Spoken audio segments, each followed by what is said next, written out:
who's as adamant about his or her position as I am about mine, whom you think is sharp. Seriously, we know that. And another thing, we heard him say that...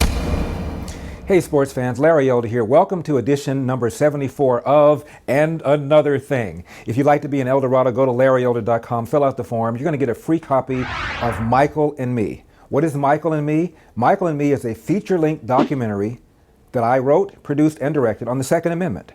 And in my documentary, I confront Michael Moore. He was here in Santa Monica on a book signing. And I wanted to talk with him. It took me a whole year to try and meet with him. He promised he would debate any Republican, anywhere, anytime. Well, I happen to be a registered Republican. My producer called him and called him and called him. So we decided we'd go to Santa Monica and confront him. And 3 times I asked the esteemed director how often Americans use firearms to defend themselves. We know how often they use them for bad purposes. We know how often guns are used in accidental deaths. How often do Americans use guns to defend themselves? I asked that 3 times of Mr. Moore, and 3 times he gave an answer that was something less than satisfactory. But you check it out. Go to LarryElder.com and fill out the form. Now for edition number 74 of And Another Thing, I want to talk about what I call the 50% recovery.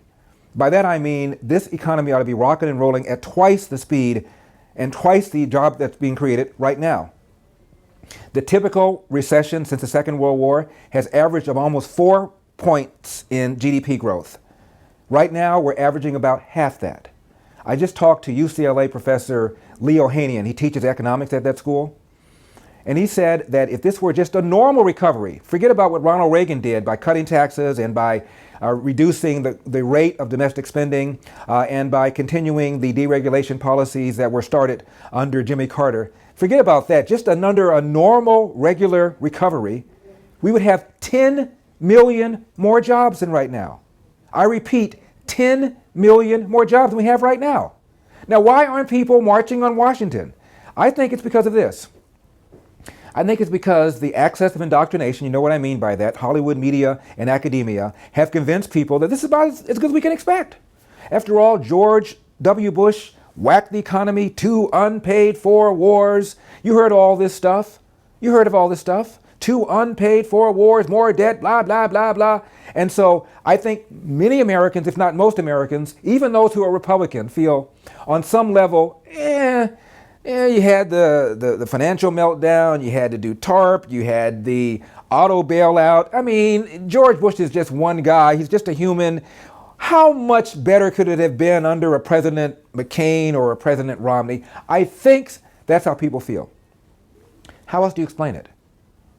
If it is true that because of this president, we have 10 million fewer jobs, that the economy is growing at half the pace it ought to be growing at, that we're creating half the jobs we should be creating, and that normally when there's a very deep recession, there's a high bounce back. We're not having that right now because of Obama. 10 million jobs light.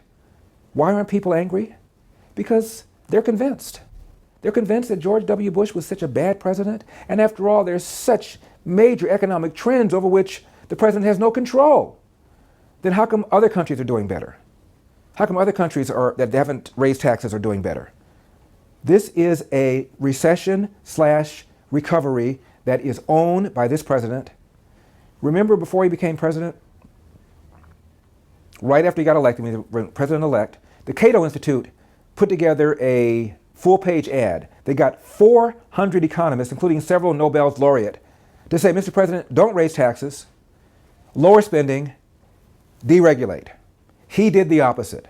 And Obama's team put 2 economic projections. One was the projection of what would happen if all these wonderful things we did happened. You know, Obamacare, raising taxes on the wealthy, new regulations, all designed to improve the economy. Obama had a projection as to where the economy would be, what GDP growth would be, and what unemployment would be.